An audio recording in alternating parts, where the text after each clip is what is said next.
টাকার পাওয়ার কি অদ্ভুত।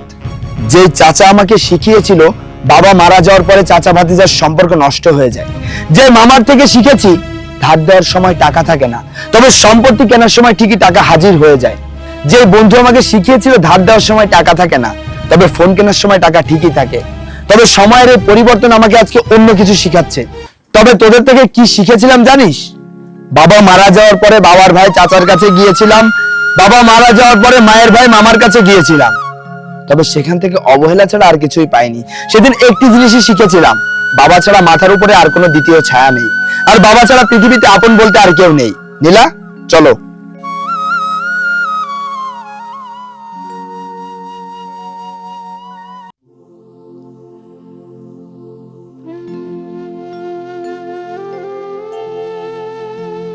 রাকিব, চাচা জানাজার সময় তোমাকে বলেছিলাম আমি চাচার কাছে 30,000 টাকা পাবো। ভাই, আমি বলেছি তো আপনার টাকা আমি পরিশোধ করে দিব, তবে আমাকে আর কিছুদিন সময় দিন। চাচার দাফন হয়েছে 1 মাস হলো, তুমি এখনো আমাকে 1টি টাকাও দাওনি। ভাই, আমি বেকার মানুষ, আমার কাছে গচ্ছিত কোনো টাকা নেই, তবে এতটুকু বিশ্বাস রাখুন, আমি নিজের রক্ত বিক্রি করে হলেও আপনার সব টাকা পরিশোধ করে দিব। দেখো রাকিব, আমি এত কথা শুনতে চাই না, যত দ্রুত সম্ভব আমার টাকা পরিশোধ করবে। আচ্ছা, ঠিক আছে।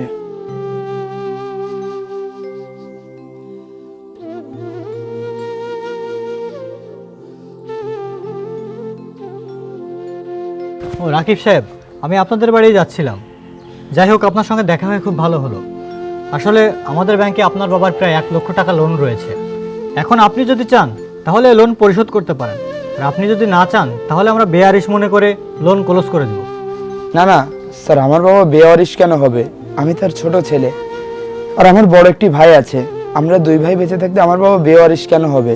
আমি আপনাদের লোন পরিশোধ করে দিব। তাহলে আপনি কি লোনের টাকা পরিশোধ করতে চাইছেন? জি স্যার, তবে আমাকে কিছুদিন সময় দিতে হবে। আচ্ছা, ঠিক আছে। ঠিক আছে স্যার।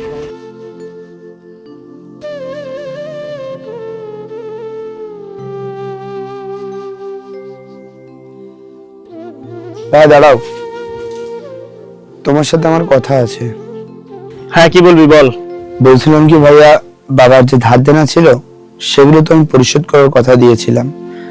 যখন কথাটা দিয়েছিলাম জানাজার সময়, তখন তুমি আমার পাশে দাঁড়িয়েছিলে, তো এটার কি করবে?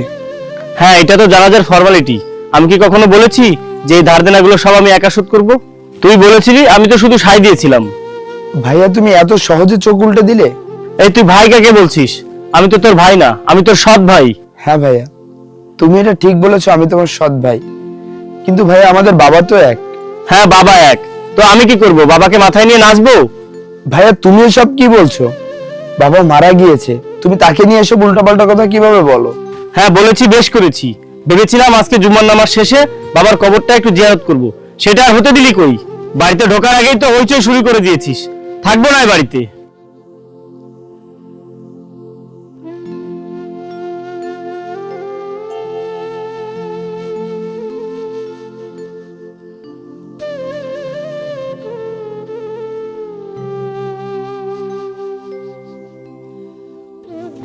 কি হয়েছে রাকিব, মন খারাপ করে বসে আছো কেন? তেমন কিছু না, এমনি। তুমি আমার কাছে লুকাচ্ছ, কি হয়েছে খুলে বলো না। সেরকম কিছু নয়, বাবার কাছে যারা টাকা পেত তারা বাড়িতে এসেছিল টাকা চাওয়ার জন্য। বাড়িতে গচ্ছিত কোনো টাকাও নাই, তাছাড়া বাবা কোনো ব্যাংক ব্যালেন্সও রেখে যায়নি। এখন আমি কিভাবে কি করব কিছুই বুঝতে পারছি না। তুমি তোমার ভাইয়াকে জানাওনি? জানিয়েছিলাম, তাতে কোনো কাজ হয়নি। সে বলেছে আমি তো সৎ ভাই, সে আমাকে এই বিষয়ে কোনো সাহায্য করতে পারবে না। সৎ হোক আর আপন হোক, তোমাদের বাবা তো একজনই, তাহলে সে কিভাবে এমন কথা বলে? জানি না, যাই হোক বাদ দাও, আমার এখন সব ভালো লাগছে না। আরে টেনশন করার কিছু নাই, আল্লাহর উপর আস্থা রাখো, দেখবে একদিন সবকিছু ঠিক হয়ে গিয়েছে। চাচা, চাচা,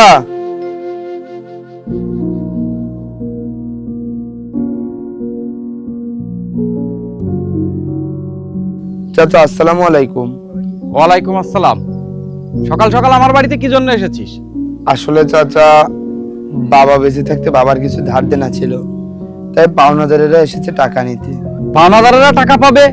তোর কাছ থেকে টাকা নিতে আসবে, এটাই তো স্বাভাবিক। বলছিলাম কি চাচা, যদি আমাকে 1 লক্ষ টাকা ধার দিতেন তাহলে কিছুটা ধার দেনা মুক্ত করতে পারতাম। দেখ, শুকনো কথায় আর চিড়ে ভিজবে না। তুই ততক্ষণ আমার ভাতিজা ছিলি যতক্ষণ আমার ভাই বেঁচে ছিল। এখন আমার ভাই মারা গেছে, তোর সাথে আমার সমস্ত সম্পর্ক নষ্ট হয়ে গেছে। তুই এখান থেকে চলে যা। কিন্তু চাচা, কোনো কিন্তু নয়, এক্ষুনি আমার বাড়ি থেকে বের হয়ে যা। যত সব।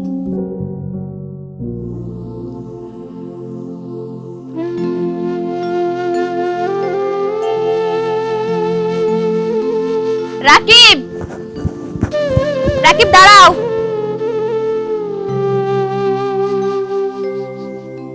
কি হয়েছে?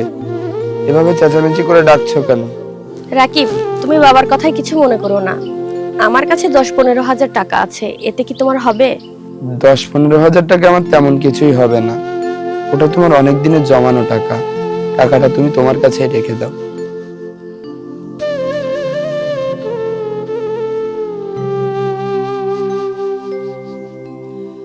তোদের কি সমস্যা কি? তোদের বলছি যে এই মাছগুলো ধরে দিতে, তোরা কি করিসটা কি? আমি তো কিছু বুঝি না। তোদের দ্বারা কোনো কাজ কাম হবে না। তোরা এই সামনেই মালগুলো ধরে দিবি। আমার কথা কি বুঝতে পারছিস? মামা, কি অবস্থা মামা? ভালো আছো? চলো বাসায়, চলো বাসায় যে খাওয়া দাওয়া করি, তারপরে কথা বলি। না মামা, আমি এখানে খাওয়া দাওয়া করার জন্য আসি নাই। তো কিসের জন্য এসেছো? মায়ের জমির ভাগ নিতে? না মামা, মা তো তার অংশের দাবি ছেড়েই গিয়েছে। আমি কেন তার জমির ভাগ নিতে আসবো? তো কেন এসেছো? মামা, বাবা মারা যাওয়ার আগে 1.5 থেকে 2 লক্ষ টাকার দেনা ছিল। পাওনাদারেরা এসেছিল টাকা নেওয়ার জন্য। তো আমি কি করতে পারি? মামা, যদি আমাকে লাখখানিক টাকা দিতেন তাহলে আমার খুব উপকার হতো। আমি সময় মতো আপনাকে পরিশোধ করে দিব। দেখ রাকিব, ব্যবসা বাণিজ্য আমার ভালো যাচ্ছে না। গত মাসে আমি কিন্তু লস খেয়েছি, আর এখন আমার হাত খাটো। আমি তোকে কোনো সাহায্য করতে পারবো না। মামা, একটু চেষ্টা করে দেখুন না, যদি দিতে পারতেন তাহলে আমার খুব উপকার হতো। তোকে আমি বলছি না আমি এখন কোনো সাহায্য করতে পারবো না। আমাকে এখন বিরক্ত করিস না, আমি প্যারায় আছি। যা এখান থেকে যা। মামা, আপনি ব্যবসা শুরু করার সময় তো বাবার থেকে টাকা নিয়েছিলেন। সেটা বাবা আপনার কাছে কখনোই চায়নি। আপনিও সেই টাকা পরিশোধ করেননি। তাহলে সেখান থেকে কিছু টাকা অন্তত আমাকে দিন। আরে তুই বললেই কি হবে নাকি? তোর বাবা সময় মতো আমার কাছ থেকে টাকা নিয়ে গিয়েছে, আর আমাকে এখন ডিস্টার্ব করিস না তো। যা এখান থেকে যা।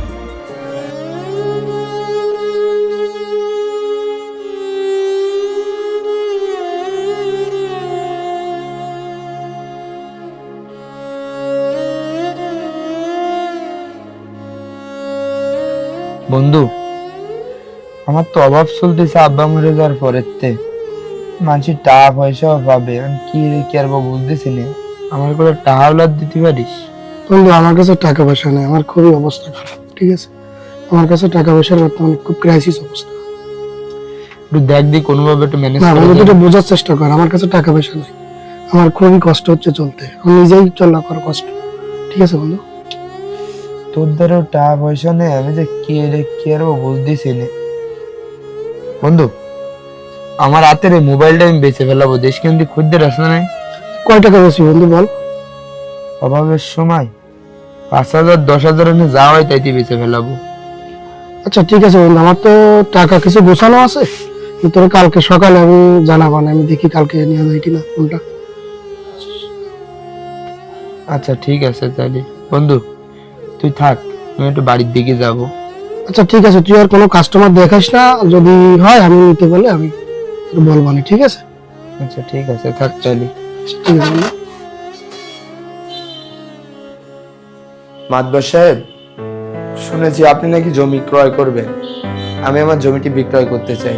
হ্যাঁ, আমি জমি কিনতে চাই, তবে তোমার শরীকদের সাথে আমার কথা বলতে হবে। তারা যদি না কিনতে চায় তাহলে আমি কিনবো।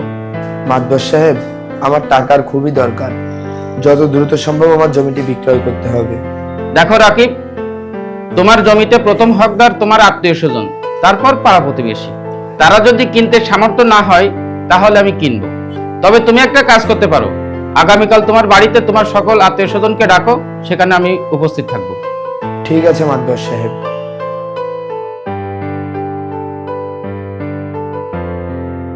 রাকিব, তোমার কি বক্তব্য বলো? মাতবর সাহেব, আমি আমার বাবার জমি বিক্রি করতে চাই। না, তা তো হবে না। মাদ্দার সাহেব, আমি আমার ভাগের জমি বিক্রি করব না। তোমার কিসের ভাগ? তুইও যেমন বাবার সন্তান, আমিও ঠিক একই বাবার সন্তান। হতে পারে আমাদের মা আলাদা, এই সম্পত্তিতে তোর যেমন হক আছে ঠিক তেমনই আমার হক আছে। চাইলে তোর জমি তুই বিক্রি কর, আমার জমি আমি বিক্রি করব না। রাকিব, তোমার ভাই তো জমি বিক্রি করতে বাধা দিচ্ছে, এখন তুমি কি করবে বলো? মাদ্দার সাহেব, সে তার অংশ বিক্রি না করতে পারে, তবে আমি আমার অংশ বিক্রি করব। আপনারা যারা রাকিবের আত্মীয় স্বজন আছেন, মামা আছে, চাচা আছে, ভাই আছে, আপনারা কি এই জমি কেউ কিনতে ইচ্ছুক? ও যদি আমার কাছে বিক্রি করে, বাজার মূল্য যেটা আছে আমি ওকে সেটাই দেব, তবে আমাকে কিছুদিন সময় দিতে হবে। মাদবর সাহেব, আমি সম্পূর্ণ নগদ টাকায় জমিটা নিয়ে নেব। আরে মিয়া, আমি কি বাকিতে নেব নাকি জমি? আমি এখনই সম্পূর্ণ টাকা পরিশোধ করব। আপনার মূলত আমার ভালো করে জানা আছে, তার থেকে আমার ভাইয়ের জমি আমি রেখে দিই। আরে মিয়া, এটা আপনার ভাইয়ের জমি হলে এটা আমারও দুলো ভাইয়ের জমি। আর আপনি টাকা দিয়ে কিনবেন আর আমি কি পাতা দিয়ে কিনবো? আরে আপনারা দুজন ঝগড়া করবেন না, প্রয়োজনে আপনারা দুজন ভাগ করে জমিটা কিনে নিন। রাকিব, তোমার কখন টাকা লাগবে বলো? মাদ্দার সাহেব, আমার আগামীকাল সকালের মধ্যে সম্পূর্ণ টাকা লাগবে। আপনারা দুজনে আগামীকাল সকালের মধ্যে রাকিবকে টাকা বুঝিয়ে দিবেন। বুঝিয়ে দিয়ে রাকিবের কাছ থেকে জমি দলিলা দিয়ে প্রয়োজনীয় কাগজপত্র আপনারা বুঝে নেবেন। আচ্ছা রাকিব, আমি তাহলে আসি।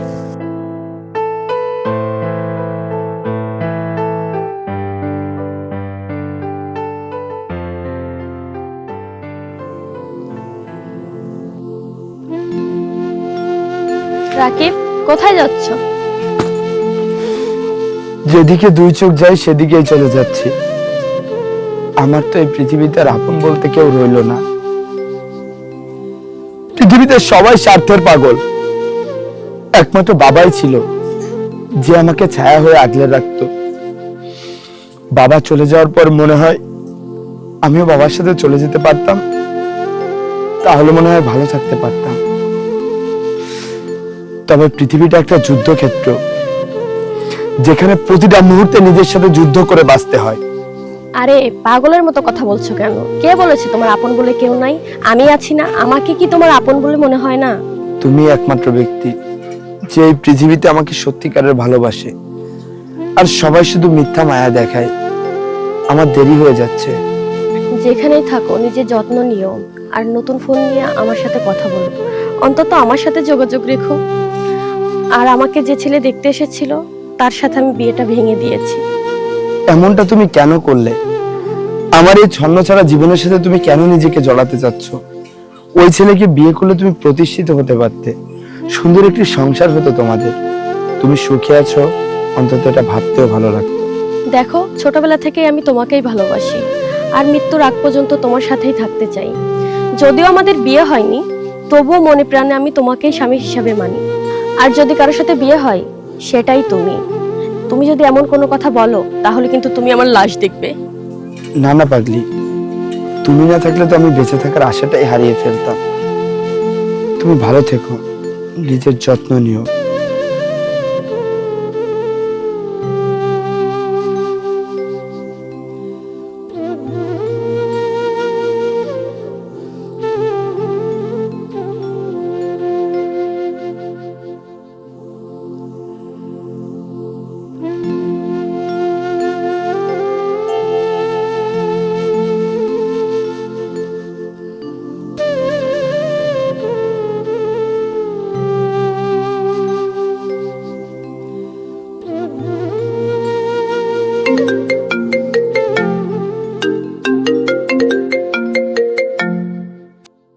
হ্যালো, তোমাদের পুরনো ঘরটা ভাঙার প্ল্যান চলছে।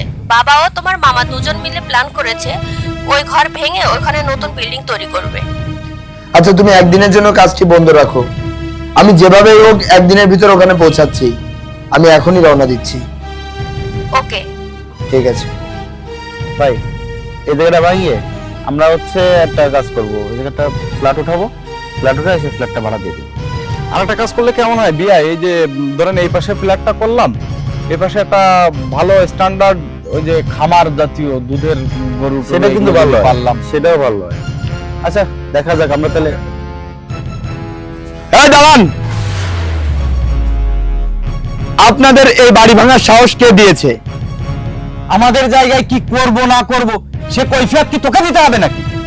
হ্যাঁ বিআই, আপনি ঠিকই বলেছেন। এই, তোকে এখানে কে আসতে বলেছে? যা বের হয়ে যা। আমাকে কে আসতে বলেছে, আমি এখানে কি জন্য এসেছি, কি কারণে এসেছি, এত কথার উত্তর দেওয়ার জন্য আমি এখানে আসিনি। আমি যখন বলেছি এই ঘর ভাঙা যাবে না, তো ভাঙা যাবে না। এই, বিআই কি বলেছে তুই শুনতে পাসনি? আমাদের জায়গায় আমরা কি করব না করব সেই কৈফিয়ত কি তোকে দিতে হবে? চুপ, একদম চুপ, কোনো কথা বলবি না। তোরা যে টাকা দিয়ে আমার কাছ থেকে জমিটি কিনে নিয়েছিলি, তার ডবল দাম দিয়ে আমি তোদের কাছ থেকে জমিটি কিনে নিব। সেই টাকা আমার ব্যাগের ভিতর আছে, তবে সেটা আগামীকাল কিনে নিব, কারণ তোদের মতো বেঈমানদের বিশ্বাস নাই। তোদের মতো বেঈমানদের কাছ থেকে জমি নিব মাতবরের অফিসে, মাতবরকে সাক্ষী রেখে। ততক্ষণ পর্যন্ত এই জমিতে একটি ফুলের টোকাও দিবি না। রাকিব, তুমি এত টাকা কোথায় পেলে? আমি পরিশ্রম নামক এক আলাদিনের চেরাগ পেয়েছি। আলাদিনের চেরাগের গল্প শুনেছিস না? হ্যাঁ, সেই চেরাগে ঘষা দিলে একটি জিন বের হতো, আর সেই জিনের কাছে যা চাওয়া হতো সেটি তৎক্ষণাৎ হাজির করে দিত। আমি পরিশ্রম করতে শিখেছি, যেটি আমাকে টাকা এনে দেয়, আর সেই টাকা আমার যখন যেটা খুশি সেটা এনে দেয়। আমি শুধু আজকে আমার এই বাড়িটি মুক্ত করতে আসিনি, আমি আমার অর্ধাঙ্গিনীকে আমার সাথে নিয়ে যেতে এসেছি। বাবা রাকিব, আমি তোমার মামা, আর সে তো তোমার চাচা। আমাদের সাথে তো অন্তত ভালো ব্যবহার করো। ভাই, ভাই তুই এসেছিস? ভাই তুই এত টাকার মালিক হয়ে গেছিস? ভাই, ভাই তুই চলে যাওয়ার পর আমার চাকরিটা চলে গিয়েছিল, আমার উপর তুই একটু দয়া কর ভাই। আমার কাছে চাচা, মামা, ভাই এসব সম্পর্কের কোনো মূল্য নাই। আমার কাছে একটি সম্পর্কেরই মূল্য আছে, যে সম্পর্কটি আমার আর নীলার মাঝে আছে। হ্যাঁ, সেটি ভালোবাসার সম্পর্ক। আর তোরা, এই যে চাচা, মামা, ভাই, তোরা গিরগিটির মতো আর একটা প্রাণী, যারা সময়ের সঙ্গে সঙ্গে নিজেদের রং বদলে নিস। তুই আমার সেই ভাই যে আমাকে নিজের ভাই বলতে অস্বীকার করেছিলি। তুই আমাকে বলেছিলি সৎ ভাই, সৎ ভাই নাকি ভাইয়ের মধ্যে পড়ে না। সে আবার এসেছে আমাকে ভাই স্বীকার করতে। টাকার পাওয়ার কি অদ্ভুত। যে চাচা আমাকে শিখিয়েছিল বাবা মারা যাওয়ার পরে চাচা ভাতিজার সম্পর্ক নষ্ট হয়ে যায়, যে মামার থেকে শিখেছি ধার দেওয়ার সময় টাকা থাকে না, তবে সম্পত্তি কেনার সময় ঠিকই টাকা হাজির হয়ে যায়, যে বন্ধু আমাকে শিখিয়েছিল ধার দেওয়ার সময় টাকা থাকে না, তবে ফোন কেনার সময় টাকা ঠিকই থাকে। তবে সময়ের এই পরিবর্তন আমাকে আজকে অন্য কিছু শিখাচ্ছে। নীলা, তুমি কি আমার সাথে যেতে প্রস্তুত? বাবা রাকিব, তুমি আমার মেয়েকে ফিরিয়ে দিও না। আমি তোমাকে আমার জামাই হিসেবে মেনে নিয়েছি। আমি নীলাকে ফিরিয়ে দিব না, কারণ নীলা আমার ভালোবাসা, আর আমি আমার ভালোবাসাকে যথেষ্ট সম্মান করতে জানি। তবে আমি কারো জামাই না, অন্তত আপনার মতো ছোট লোকের তো নাই। আমি নীলার সাথে কথা বলছি, দয়া করে মাঝখানে কোনো কথা বলতে আসবেন না। নীলা, তুমি কি আমাকে বিয়ে করবে? হ্যাঁ, আমি তো এত বছর তোমার জন্যই অপেক্ষা করছিলাম। আমি বিয়ে করব। তুমি যদি এক কাপড়ে তোমার বাবার পরিচয় ছেড়ে দিয়ে তোমার বাড়ির সকল লোকের সঙ্গে সম্পর্ক ছিন্ন করে আমার সাথে এই মুহূর্তে বের হতে পারো, তবে আমি তোমাকে বিয়ে করব। যদি রাজি থাকো তবে এখনই এই মুহূর্তে আমার সাথে চলো। আর তোরা শুনে রাখ, আগামীকাল মাতবরের অফিসে এসে তোরা সকল টাকা নিয়ে যাবি, আর আমার দলিল আমাকে বুঝিয়ে দিয়ে যাবি। তবে তোদের থেকে কি শিখেছিলাম জানিস? বাবা মারা যাওয়ার পরে বাবার ভাই চাচার কাছে গিয়েছিলাম, বাবা মারা যাওয়ার পরে মায়ের ভাই মামার কাছে গিয়েছিলাম, তবে সেখান থেকে অবহেলা ছাড়া আর কিছুই পাইনি। সেদিন একটি জিনিসই শিখেছিলাম, বাবা ছাড়া মাথার উপরে আর কোনো দ্বিতীয় ছায়া নেই, আর বাবা ছাড়া পৃথিবীতে আপন বলতে আর কেউ নেই। নীলা, চলো।